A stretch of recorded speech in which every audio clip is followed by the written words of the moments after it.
आपको मैंने बताया ट्रेकिया है, इसके 2 सेंटीमीटर आगे जाओ और यहाँ पे क्या होता है आपको सबको पल्स फील होगी, ठीक है। इसको बोला जाता है carotid pulse. Okay, at the side of the neck below tube of the year where the carotid artery runs between the trachea and the sternocleidomastoid muscle। ये sternum है, क्लेविकल होते हैं, ये क्लेविकल है ग्लूटी बोन, sternocleidomastoid mastoid कान के पीछे होता है। ये कान के पीछे जो हड्डी है ना, टच करो सभी, कान के पीछे जो हड्डी है उसको बोला जाता है मेस्टोइड। क्या बोलते हैं? मेस्टोइड। और ये क्या है? स्टर्नम है, ये स्टर्नम है। ये जो ग्लूटी बोन है वो क्या है? क्लेविकल है। स्टर्नोक्लेडोमेस्टोइड मसल, ये सब मसल है, ये मसल है, यहाँ से मसल। तो आपने जो कैरोटिड पल्स क्या होती है, कैरोटिड के जस्ट 2 सेंटीमीटर अवे और आपको 2 फिंगर से टच करोगे तो आपको फील हो जाएगी, that is carotid pulse. Temporal, यहाँ पे टच करो, फील हुआ सबको? सबको मिला? ठीक है, ये क्या है? Temporal. The pulse is taken at temporal bone area, जो टेम्पोरल बोन है, ठीक है। यहाँ पे क्या है? टेम्पोरल पल्स, उसके ऊपर पल्स नहीं है, ये पल्स फील होगी। अपाइकल, जब आप हार्ट में फील करोगे तो अपाइकल है at the apex of the heart, usually used for infants and children less than 3 years. ये 3 साल से छोटे बच्चों में भी आप अपाइकल पल्स देख सकते हैं, फील कर सकते हैं। In adults left mid clavicular, left ये mid clavicular line under the 4th, 5th, 6th intercostal space. आप एडल्ट्स में क्या चेक, कहाँ चेक करते हैं? 4th, 5th, देखो बच्चों में अपेक्स अपाइकल में देखेंगे, ठीक है, और बड़ों में 4th, 5th, 6th intercostal space. क्योंकि आप स्पेस देखा ना, आपने जो लंग्स में स्पेस होती है, 1st, 2nd, 3rd, 4th, 5th, 6th, तो 4th and 5th, 6th intercostal space में आप देख सकते हो जिसमें आप हार्ट साउंड सुन सकते हैं। डॉक्टर्स क्या करते हैं? बैक साइड में भी चेक करते हैं, ठीक है, फ्रंट में भी देखते हैं तो आपको साउंड सुनाई देता है कि एब्नॉर्मल साउंड तो नहीं, क्योंकि बुखार फीवर आता है तब क्या होता है? पल्स रेट बढ़ी रहती है, पता है आपको? तो वो पल्स जो साउंड है वो एकदम से तेज सुनाई देता है। जिसको भी फीवर है तो उसको देखना, साउंड सुन के देखना, उनका बहुत तेज, थोड़ा सा तेज साउंड सुनाई देता है, बीपी कम होता है। ब्रेकियल का होगा, ये ब्रेकियल है, ठीक है। जब आप ब्रेकियल देखते हैं तो आपको ये जो है, ठीक है, ये थंब के अपोजिट साइड में फील करना है आपको। यहाँ पे आपको फील होगा ब्रेकियल पल्स। सबको फील हुआ? Eight the inner aspects of the biceps, bicep, ये बाइसेप्स है, ये बाइसेप्स आ गए, ये ट्राइसेप्स है, पीछे ट्राइसेप्स होता है, बाइसेप्स, ओके। तो यहाँ पे आप ब्रेकियल पल्स फील करोगे at the inner aspects of the biceps muscle of the arm और medially in the antecubital space elbow. इसको एंटीक्यूबाइटल फोसा बोला जाता है, एंटीक्यूबाइटल, क्योंकि गड्ढा है, ठीक है। एंटीक्यूबाइटल, एंटी मतलब एंटीरियर सामने है, क्यूबाइटल मतलब कैविटी है, एंटीक्यूबाइटल फोसा, वहाँ पे क्या है? ब्रेकियल पल्स मिलेगी आपको। And radial, this is radial, ये क्या है? रेडियल है। इसमें आप देखोगे थंब, ये थंब है, उसके साइड में आपको रेडियल पल्स होती है। On the thumb side, the inner aspects of the wrist readily available and routinely used। जब यहाँ पे जैसे 2 फिंगर्स लगेंगे तो वैसे आपको क्या होगा? पल्स मिल जाएगी। femoral क्या होगा? along the inguinal ligaments used of infants, छोटे बच्चे होते हैं इनमें femoral pulse देख सकते हैं, जो groin region में होता है femoral pulse, okay। and popliteal behind the knee, घुटने के पीछे, ठीक है, यहाँ पे होती है popliteal pulse। एक गड्ढा है, कैविटी है, उसको फोसा बोला जाता है, पोप्लिटियल फोसा। तो वहाँ पे क्या है? Popliteal pulse. By flexing the knee slightly, जैसे फ्लेक्स करते हो वैसे क्या होगा? पल्स फील होगी, ठीक है। पोस्टीरियर टिबिया पीछे होती है, ठीक है। Tibia on the medial surface of the ankle, feel होगी आपको, ध्यान से देखना, ध्यान से फील करना। एंड पेडल डोर्सालिस पेडिस, आगे की तरफ यहाँ पे penetrated by feeling the dorsal upper surface of foot, okay। clear हुआ? डाउट है? posterior मतलब पीछे, ठीक है, आगे डोर्सालिस पेडिस मतलब यहाँ पे फील होगा, पैर का यहाँ पे, ठीक है। यहाँ पे आपको फील, आप जब टच हल्का सा करोगे टच तो आपको सुनाए, आपको फील होगा, बहुत हल्का सा फील होता है, हाथ में ज्यादा होगा, पैर में। अब जो हार्ट में जो अपेक्स होता है नीचे वाला, तो वहाँ पे क्या स्टेथोस्कोप रखते हैं, वहाँ पे साउंड सुनाई देता है। कौन सा? अपाइकल। अपाइकल पल्स फील होती है छोटे बच्चों में।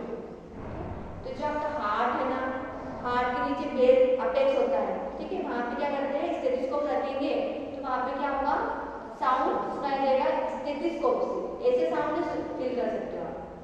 ऐसे जो पल्स है वो आप फील नहीं कर पाओगे, आपको किसकी मदद से लेना पड़ेगा, स्टेथोस्कोप की मदद लेनी पड़ेगी, तभी आपको साउंड सुनाई देता है, ठीक है। क्योंकि वो क्या अंदर है ना अपाइकल पल्स, जो सुपरफिशियल है वो तो आप फील कर सकते हो, पर जो अंदर अपाइकल पल्स जो हार्ट में होती है ना, तो वो आप वैसे फील नहीं कर पाओगे, उसको आपको स्टेथोस्कोप से ही देखना पड़ेगा, ठीक है। ये देखिए सुपरफिशियल टेम्पोरल आर्टरी जहाँ पे आप फील करते हैं, कैरोटिड दोनों साइड से देख सकते हो आप, कैरोटिड लेफ्ट साइड से, ब्रेकियल रेडियल क्लियर है, थंब के साइड और radial, femoral popliteal behind the knee, okay, posterior tibial यहाँ पे देखोगे पोस्टीरियर टिबियल फील करते देखो मिलता है बहुत लाइटली स्लाइटली फील होगा। डोर्सालिस पेडिस यहाँ पे इसे फील करोगे तो आज clear. Pulse, a way of blood flow created by contraction of the heart, ठीक है। जब भी हार्ट का कॉन्ट्रैक्शन होता है क्या होता है, पल्स फील होती है आपको, ठीक। यहाँ पे आप देख सकते हो ए बी, ए में क्या क्या टेम्पोरल पल्स है, बी में फीमोरल पल्स है, सी में पोप्लिटियर पल्स है, डी में पोस्टीरियर टिबियल, ई में देखो कैरोटिड पल्स, एफ में ब्रेकियल पल्स, जी रेडियल पल्स, एच क्या है डोर्सालिस पेडिस। आप इस तरीके से ध्यान रख सकते हैं। कितना है total 8 There are 8 pulses in our body. एक और अपाइकल पल्स 9 है ना, अपाइकल पल्स 9 है। अपाइकल पल्स के आपको लिखना है जो हार्ट में फील करते हैं वो apical pulse is commonly assisted by palpation, feeling और ऑस्कल्टेशन, हियरिंग। क्या पैल्पेशन कैसे जब करते हो तो आपको फील होता है, ऑस्कल्टेट करते हैं स्टेथोस्कोप से तो आपको साउंड सुनाई देता है। एक ऐसी पल्स एक ही पल्स जिसको क्या करते हैं स्टेथोस्कोप से आपको साउंड सुनना पड़ता है अपाइकल पल्स, ओके, जो हार्ट होती है। The middle 3 finger tip are used with moderate pressure for palpation of all pulses except apical, ठीक है। यहाँ पे वही लिखा है अपाइकल को छोड़ के जितने भी पल्सेस होते हैं उसको 3 फिंगर से आप फील कर सकते हो, 2 फिंगर से कर सकते हैं। असी द पल्स को क्या देखते हैं, रेट देखते हैं, उसका रिदम कितना रिदम आ रहा है, उसका वॉल्यूम कितना होगा, and elasticity of the arterial wall. कभी कभी किसी का बहुत तेज पल्स फील होता है, कभी बहुत स्लो होता है, ठीक है। डॉक्टर क्या बोलते हैं इसका बीपी कम है, इसका बीपी ज़्यादा है तो स्लो होगा, उसका बीपी कम होगा ना, एकदम से बहुत तेज होगा तो फड़फड़ा रही है पल्स, एकदम से तेज होती है बीपी भी बढ़ता है। तो डॉक्टर क्या करते हैं, नाक चेक करते हैं, नर्स चेक करके पता कर लेते हैं कि नहीं इसका तो बीपी कम हो रहा है, ज़्यादा बढ़ रहा है, तेज बुखार है तो पल्स बढ़े हुए।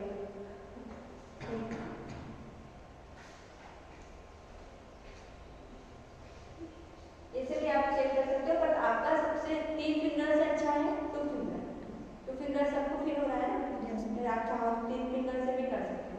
एकदम टाइट मत करना, टाइट करोगे तो आपको जो फिंगर्स की पल्सेस होती है वो भी आपको फील हो जाती है, इसमें भी पल्सेस होती है, ठीक है। एकदम बहुत टाइट करोगे तो आपको इसका सुनाई देगा, इसका ही सुनाई देगा, तो ज़्यादा टाइट भी नहीं करना है, स्लाइटली रखना है। अल्लाह की भी सुनाई देगा, अल्लाह की फील नहीं होगी, अल्लाह का है बहुत डीप, अल्लाह आप फील नहीं कर सकते, पर रेडियल आप सुपरफिशियल है तो फील कर सकते हैं। फर्स्ट रेट नॉर्मल कितना होगा 60 to 100 beats per minute, and normally आप बात करें तो 80 बीट्स पर मिनट, नॉर्मल अगर हम पूछते हैं तो adult first rate more than 100 beats per minute is called tachycardia. 100 से ज़्यादा हुआ दैट मींस टेकीकार्डिया बोलते हैं। टेकीकार्डिया, टेकी मींस मतलब increase, cardia means heart rate का इंक्रीज हो जाना, पल्स का इंक्रीज हो जाना, देखो अंतर टेकीकार्डिया में पल्स का हार्ट रेट इंक्रीज होना।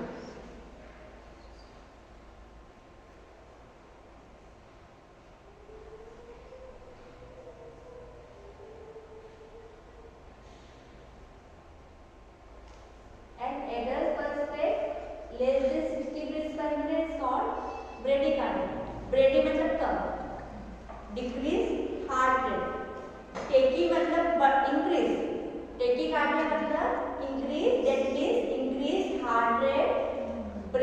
cardiac means that means decrease heart rate. Understood? दो वर्ड है ध्यान रखना, एक ही इंक्रीज, रेडी डिक्रीज. ओके, देखा. Pulse rhythm, the pattern and interval between the beats, random, irregular beats, dysarrhythmia. Pulse rhythm जब कब check करते हैं, जब dysarrhythmia मतलब इसका मतलब है dysarrhythmia means abnormal cardiac output, जो आपके हार्ट रेट क्या abnormal है. क्यों है? क्योंकि कहीं ना कहीं सर्कुलेशन में फेलियर है, हार्ट ठीक से पंपिंग नहीं कर पा रहा है, ठीक है, हार्ट प्रॉपर ब्लड नहीं मिल पा रहा है. dysarrhythmia वाले पेशेंट में क्या होता है, चेस्ट पेन स्टार्ट हो जाता है, घबराहट होती है, कभी भी हार्ट रेट आता है तो देखा है पेशेंट को पसीना आ जाता है, बहुत पसीना पसीना हो जाता है, और एकदम से चेस्ट पेन होता है. यहाँ तो होता है, पहले तो कहाँ से होगा, नेक से शोल्डर पे, शोल्डर से क्या होगा, शोल्डर से हाथ में, लेफ्ट हैंड में, फिर आप चेस्ट पे जाता है, तो क्या है चेस्ट पेन. चेस्ट पेन हो जाना, कंटिन्यू चेस्ट पेन होना, और चेस्ट पेन की वजह से चक्कर खा के गिर जाना, बेहोश हो जाना, और साथ साथ पेशेंट ठंड के दिनों में क्या हार्ट अटैक आता है तो पसीना पूरे पसीने से नहा लेता है पेशेंट, ना पसीना आता है, उसको बोलते हैं पर्सपिरेशन, सीवियर पसीना, सीवियर स्वेटिंग होना. ठीक है, तो पेशेंट इस कंडीशन की डिसआर्रhythmia में क्या हो रहा है, एब्नॉर्मल कार्डियक आउटपुट हो रहा है. पल्स वॉल्यूम चेक करते हैं किस फोर्स से ब्लड जा रहा है, the force of blood with each beat. ठीक है, जैसे एक बीट आपने फील किया तो कितना फोर्स से ब्लड जा रहा है, ठीक है, फोर्स से ब्लड क्यों जा रहा है, तो वॉल्यूम चेक करते हैं. Normal pulse can be failed moderate pressure of the finger. ठीक है, आप फिंगर से देखते हो तो क्या होता है, नॉर्मल पल्स तो पता है आपको, फील कर रहे हो, पर वो ज्यादा ही पल्स फील होना, ठीक है, वो क्या है, दैट इज एब्नॉर्मल. फुल और bounding pulse forceful full blood volume destroy with difficulty. Bounding pulse मतलब डबल सुनाई देना, ठीक है, वो तेज सुनाई देना, पल्स फील होना, वो तेज पल्स फील होना, और बाउंडिंग मतलब डबल सुनाई देना. तो पानी आपने देखा, पाइप को देखा, बहुत प्रेशर से पानी आता है, किसी का मोटर लगी रहती है कि खुद की ट्यूबवेल खुदी हुई है, ठीक है, खेतों में देखा होगा कितने फोर्सफुली पानी जाता है बाहर, फेंकाता है तो मिट्टी को क्या कर देता है, मिट्टी को अलग अलग कर देता है, ठीक है, मिट्टी को उड़ा देगा. तो वो क्या फोर्सफुली, तो आपकी बॉडी में भी क्या फोर्सफुली वॉल्यूम तेज होने की वजह से क्या हो रहा है, हार्ट को नुकसान पहुंचेगा, हार्ट को डैमेज भी कर देगा, जितनी भी ब्लड वेसल्स है उसको क्या कर देता है, फाड़ देगा, डिस्ट्रॉय कर देगा. तो क्या आपकी जो ब्लड वेसल होती है वो कमजोर होती है, उसकी जो वॉल दीवारें होती है वो फाड़ देगा. ठीक है, वो प्रेशर के साथ बहा हो रहा है. तो जिसका बीपी बढ़ा होता है वो क्या करता है, प्रेशर के साथ बढ़ता है, जितनी भी वॉल्स होती है उसको डैमेज कर देता है, डिस्ट्रॉय कर देता है. और प्रेशर को क्या होता है, कभी ईयर से ब्लीडिंग होता है, कभी नोज से ब्लीडिंग होता है, कभी आंखें लाल हो जाती है. तो क्या हो रहा है, गर्मी के दिनों में आपको क्या होता था, बचपन में नाक से ब्लड आता था, ठीक है, तो मम्मी लोग क्या करते हैं, ठंडा पानी डालते हैं, तो क्या ठंडक मिले, पर वो क्या है, वो ठंडक उसकी वजह से नहीं होता है. क्यों हो रहा है, गर्मी के दिनों में क्या हो रहा है, आपकी जो वेसल्स होती है, ब्लड वेसल्स डायलेट हो जाती है, फिर कहीं ना कहीं ब्लीडिंग हो रहा है. तो वैसे जो वॉल होती है, वैसे बचपन में क्या होता है, आपकी बॉडी सॉफ्ट होती है, आपकी जो आर्टरीज वेसल्स होती है वो कमजोर होती है, और वो ब्लड का बहाव होने की वजह से वो क्या हो जाती है, डैमेज हो जाती है. डैमेज होने के बाद में क्या होगा, नाक से ब्लड आना स्टार्ट हो जाता है, फिर कुछ टाइम बाद क्या होगा, क्लोट भी हो जाता है. क्लियर? ठीक है. एंड वीक अगर पल्स हम देखें, वीक मतलब बहुत ही कम फील हो रहा है, आप बोलोगे मुझे तो फीलिंग हो रही थी, बहुत कम. Feeble readily destroy with pressure from the finger tip. आपको बहुत प्रेशर लगाना पड़ेगा तब आपको फील करनी पड़ेगी. ठीक है, बहुत ही स्लो. तो वो क्या होगा, उस कंडीशन में क्या होगा, पर हार्ट रेट कम होगा, पेशेंट कितना कम होगा, तो कौन सी कंडीशन है, ब्रेडिकार्डिया, अभी बताया ना. तो वो कम होगा, वो कम सुनाई फील हो रहा है आपको, तो दैट इज ब्रेडिकार्डिया. तेजी से फील हो रहा है तो टेकीकार्डिया वाली condition. Elasticity of arterial wall, आपकी जो आर्टेरियल वॉल होती है वो कब खिंचती है, बड़ी हो जाती है, कम हो जाती है, उसका साइज ऑटोमेटिकली. इलास्टिक जो होता है वो क्या करता है, आपके ढाल में ढल जाता है, मतलब वो उसका shape and size according to blood change होगा. जितना बहाव होगा ब्लड का वैसे उसका ही शेप और साइज होगा. इसका आर्टेरियल वॉल का जो वॉल होती है ना, वैसे जैसे पाइप हुआ, एक इलास्टिक वाला पाइप ले लो, तो अगर जितना पानी आप क्या करोगे, उसको प्रेशर से बहाओगे तो क्या होगा, बड़ा हो जाएगा, और जितना कम होगा उतना छोटा हो जाएगा। ठीक है, आपको बाहर से पता चल जाएगा। Reflect the status of the clients vascular system. If the pulse is regular, अगर पल्स रेगुलर है, measure count for 30 second and multiply by 2। मैंने बताया था 1 मिनट में 60 सेकेंड होते हैं, तो आप काउंट करो 30 सेकेंड तक, उसको मल्टीप्लाई कर दो 2 से, तो आपका नॉर्मल आ जाएगा। ठीक है, क्योंकि कभी कभी क्या होता है, आपको 30 के बाद में कभी कभी फील नहीं हो पाता है, आप उसको काउंट नहीं कर पाते हैं। अभी हुआ आपके साथ ऐसा, बहुत बार ऐसा होता है कि आप ऐसे करते हो 1 2, आपको फील हो जाएगा, 30 सेकेंड के बाद में चला जाता है। ठीक है, या फिर आप पेन में 20 भी कर सकते हो, तो वो मल्टीप्लाई कर सकते हो। If it is irregular count for 1 full minute, irregular pulse है तो आपको पूरा 1 मिनट तक आपको पल्स काउंट करना पड़ेगा। Each heartbeat consist of 2 sound. ठीक है, ईच हार्टबीट, कभी कभी क्या होता है 2 साउंड, ईच हार्टबीट क्या होगा 2 साउंड होगा, क्योंकि लब डब आपने सुना होगा, लब डब हार्ट का साउंड क्या होता है, सुना है कभी? हार्ट का साउंड होता है लब डब होता है, लब डब, ये सुना होगा ना, लब dub. S1 S2, S1 is caused by closure of the mitral and diaphragm। कौन पता है, आपके हार्ट में 4 वॉल्व होते हैं, aortic, pulmonary, tricuspid and mitral valve, बायालिन, डायालिन, बायालिन, डायालिन में 4 वॉल्व है। जैसे क्या है, माइट्रल एंड ट्राइस्पिड वॉल्व जैसे ही क्लोज होंगे, जैसे ही बंद होंगे, ये separate the atria from the ventricle. कि वेंट्रिकल से एट्रियम सेपरेट होगा, और आप ध्यान रखना माइट्रल और ट्राइस्पिड वॉल्व क्लोज होगा तो S1 बनेगा, लब साउंड सुनाई देगा S1, इसको S1 साउंड बोलते हैं। S1 S2 नॉर्मल, डॉक्टर लिखते हैं फाइल में, आप देखते भी। S2 is caused by the closure of pulmonary and aortic valve. जो पल्मोनरी और आयोटिक वॉल्व क्लोज होगा तो S2 साउंड सुनाएगा। आपने वॉल्व क्या होंगे, 2 वॉल्व क्लोज हुए, लब साउंड सुनाई दिया, 2 वॉल्व क्लोज हुए, जैसे दो वॉल्व क्लोज होंगे वो रिलैक्स होंगे, दूसरे वॉल्व क्या होंगे, क्लोज हो जाएंगे, तो क्या होगा, लब डब साउंड, लब डब लब डब लब डब। जब आप इस तरीके को लेके आना तो साउंड सुनना अपने हाथ से, साउंड सुनाई देगा लब डब। ठीक है, तो लब डब को बोला जाता है S1 S2 साउंड नॉर्मल। आप दूसरे जगह गए S3 S4, तो वो एब्नॉर्मल साउंड सुनाएगा, वो लब डब साउंड में कुछ और साउंड होगा, तो वो S3 S4 होगा वो एब्नॉर्मल होगा, S1 S2 होगा वो normal sound. The second are often described as a muffled लब डब, लिख सकते हो आप लब डब, S1 S2 लब डब। आपको अगर पूछते हैं कि heart sound normally heart sound क्या होते हैं, तो आपको बताना है लब dub S1 S2 normally normal sound होंगे।